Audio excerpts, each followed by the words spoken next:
क्या हाल चाल दोस्तों, आप लोग का स्वागत है हमारे इस यूट्यूब चैनल पे।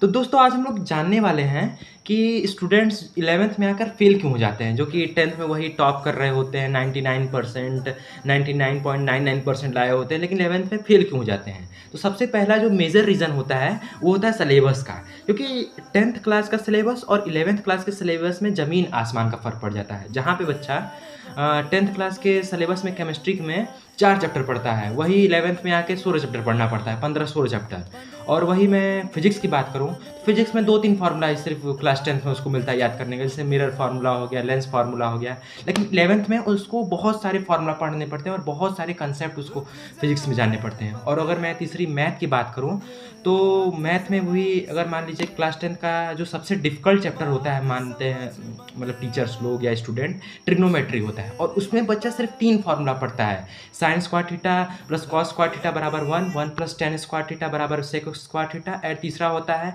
1 प्लस कॉट स्क्वायर थीटा बराबर में कॉसेक स्क्वायर थीटा।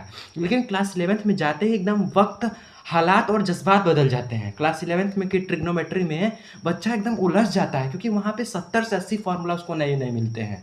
और क्लास 11th का जो मैथ का सिलेबस होता है वो बहुत ज़्यादा लंबा होता है।